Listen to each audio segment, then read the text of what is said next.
¿Qué es el plan BEPS? Claro, Octavio. Bueno, mira, en términos generales y muy resumido, todo empieza en la de la OCDE, ¿no? Que es pues el grupo de países, de los países más ricos, que tienen una organización en la cual se plantean esquemas en los cuales se trata de evitar que se erosione la base imponible en cada uno de los países, ¿no?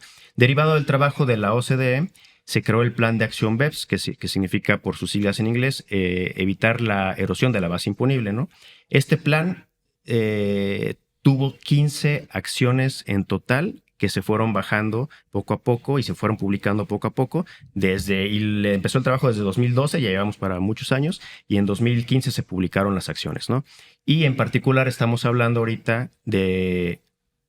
Ya tocamos Pilar 1, el famoso Pilar 1 del AUCDE, que son economías digitales, donde ya Acción 1, sí. La Acción 1, donde ya David nos hablaba de, bueno, de algunas, esas que piensen ustedes que están haciendo dinero desde su país de origen y que tienen presencia en muchos países como México, ese es lo que viene a regular el Pilar 1, ¿no? Las economías digitales. Exacto. Entonces, este Pilar 1 ya, ahora sí aterrizando a los conceptos, va a ser tema de otro programa seguramente, pero este Pilar 1 lo que trata es hacer una distribución más equitativa de las utilidades que se generan en un grupo multinacional, porque sabemos que luego se trasladan a paraísos fiscales u otras jurisdicciones, ¿no? Entonces, en resumen, eso es lo que trata el Pilar 1, y Pilar 2 es otro tema en particular, que es el de que vamos a analizar ahorita. El impuesto global mínimo. Perfecto. Ahora sí, entonces, ya estamos sobre el Pilar 2. ¿Qué pasa con este Pilar 2? Nos decías, David, que en general esto es, si bien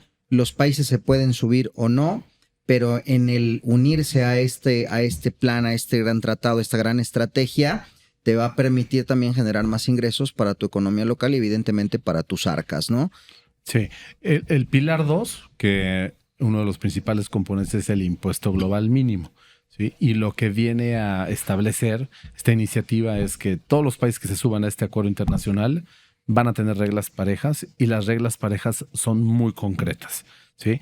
Este nuevo impuesto no es para todas las empresas, eso es lo que primero hay que tener presente. ¿Para quiénes? ¿Sí? Son empresas que a nivel mundial, ¿sí?, tengan ingresos o ganancias mayores a los 750 millones de euros, que más o menos son como 18 mil millones de pesos. ¿Ok? Pero es ingresos, no ganancias. Así es. Solo ingresos. Ingresos, ¿ok? Ahora, solamente estas empresas son las que van a voltear o tienen que voltear a ver este impuesto, y a los que los gobiernos van a querer gravar. ¿Por qué?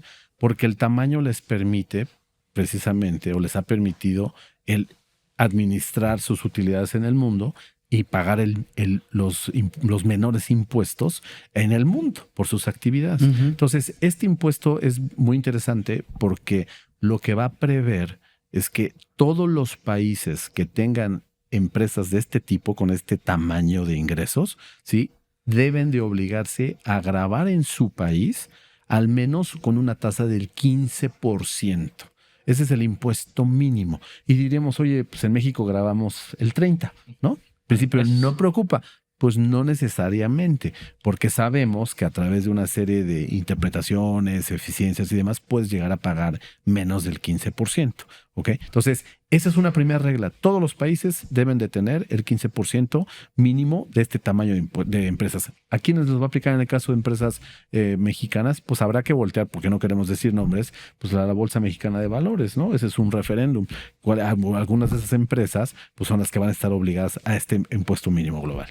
Y destacar nada más, no necesariamente está enfocado a empresas de economía digital. Este se puede aplicar a todas aquellas empresas que manejen estos umbrales de ingreso a nivel consolidado globalmente. Exacto. Así es. Pero ahora, ¿cuándo? Porque ya hablamos de temporalidad y de subirse al barco. ¿Cuándo o sea, porque asumo que hoy día no está en activo ese volcán en México, ¿cierto? Así es. Pero puede detonar. Así es. Y tiempos, o sea, ¿cuándo, cómo, dónde, por qué? Mira, como está redactada la disposición, porque tiene dos componentes o tiene varias reglitas en el juego de este impuesto, nosotros lo que consideramos es que pues ya no hubo este año una reforma, ¿no? Claro. El año que viene pues debiera de existir las adecuaciones necesarias para darle vida a partir del 2025, porque si hay una exigencia de los países en el mundo de que ya todos nos pongamos de acuerdo. Y el ejemplo así tal cual fue Estados Unidos. Como la OCDE no se ponía de acuerdo y Estados Unidos, por ser economía número 1, en el 2022 dijo, señores, en mi ley ya incorporo el impuesto y vámonos poniendo de acuerdo, porque las reglitas del juego son claras. Es decir, si Estados Unidos graba con un global mínimo del 15 un impuesto, no se va a valer que México al rato quiera, 3 años después, subirse a una regla y querer grabar algo que yo ya impuse y que me quita o le quita la posibilidad a ese país México de querer grabar con un impuesto global. Esto no podemos caer en una especie de juego de que pues el que llegue tarde a la fiesta pues come menos. Pues no, sí, por lo menos en esos años eso con lo que acabas de decir pareciera que, oye, a ver, también eso yo creo que va a motivar a los diversos gobiernos a incorporar en sus legislaciones a lo más pronto posible pues reglas. Para regular el impuesto mínimo global, porque de otra manera pues van a empezar este tipo de estiras y aflojas, ¿no? Sí, y justo, Toño, es bien importante porque la OCDE ya dio todo, ya puso todo sobre la mesa, incluso ya publicó los formatos de reglas que tú le puedes quitar, poner poquito, pero ya casi te dio el template para ponerlo en tu legislación y que se pueda aplicar, ¿no? Entonces ya no hay como que, de aquí a que se publican las reglas o el manual de la OCDE para la aplicación o para integrarlo a mi legislación. No, ya está todo listo y solo es cuestión, como dijiste, de que cada legislación se ponga las pilas y lo integra a su propia ley.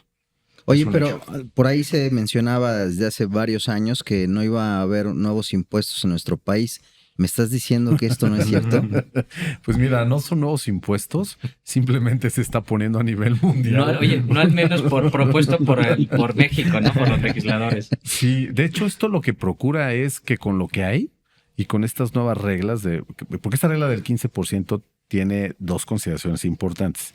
Y te contesto la pregunta. O sea, habrá que hacer ciertas reformas por lo siguiente. Es decir, la regla es que todos los países graben el 15%, pero no queda ahí, porque esto tiene una fórmula de que te va a obligar a estar consciente de cuál es tu costo de no estar. Y me explico. Supongamos que tenemos una multinacional en Estados Unidos. Estados Unidos ya tiene el 15% mínimo global. Entonces, si ya lo está grabando, pues palomita. Su grupo multinacional se está asegurando de que pague al menos el 15% en el país de residencia. Pero ¿qué va a pasar con México? Si México le hace un pago de intereses o de regalías o de servicios a Estados Unidos, ¿sí?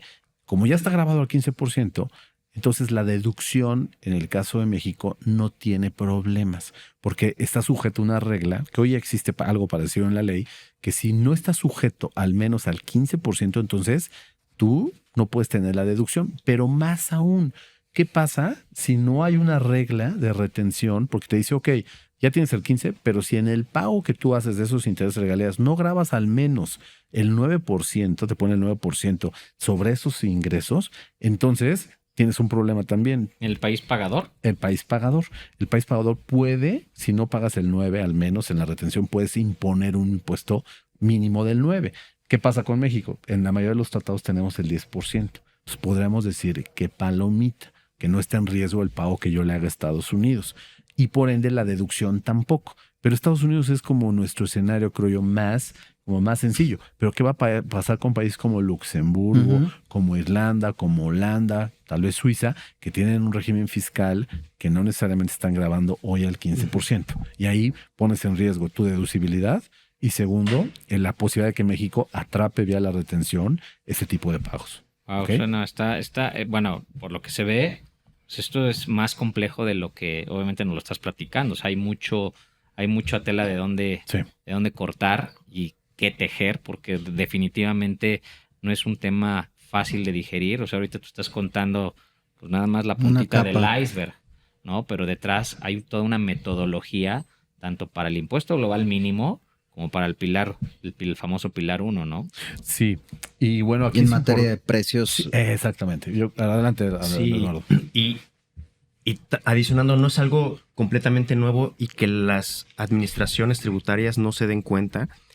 del pago efectivo de impuestos en cada país. Recordemos que ya existe la famosa declaración país por país, que ya se está presentando desde hace varios años. Y ahí, jurisdicción por jurisdicción o país por país, estamos poniendo dónde tenemos presencia, física o no física, qué ingresos me genera, cuántos impuestos pago, cuántos empleados activos tengo. Entonces, el SAT aquí y los SAT en todo el mundo ya tienen un registro poco a poco que se ha ido ordenando de cuál es la tasa efectiva que me estás pagando tu grupo multinacional enorme en cada uno de los países, ¿no? Entonces, si bien unos países se pueden tardar un poco más en subirse al barco y otros no, recordemos que esta es una declaración que se comparte a nivel mundial, entonces todas las administraciones ya saben en dónde estamos parados, ¿no? Es bien importante esto. Pues en materia de precios, entonces va a ser un update muy interesante para tu materia, mi querido Eduardo. Y para todos. Te va a dar mucha chamba por delante. Pues queridos, vamos llegando al final. Ya no nos va a dar tiempo, me parece, para la conclusión. Rapidísimo, ¿tienes algo que decir, mi querido David? Sí, creo que lo más importante es ver cómo va a reaccionar México. Okay. ¿No? Sabemos los tiempos de reforma son complejos, pero bueno. Vienen tiempos electorales, entonces va a ser interesante qué es lo que va a hacer México en estos próximos 2 años. Manténganos al tanto, entonces los invitamos pronto para que nos vuelvan a platicar sobre esto y actualizaciones. Y Pilar 1, yo creo que vale la pena. Y a platicar del Pilar 1. Querido Jesús, querido David, querido Eduardo, queridos allá afuera, les mandamos un fuerte beso y un abrazo aquí en Sin Duda #Asesórate por el 98.5 Heraldo Radio. Los queremos mucho, chau, bye.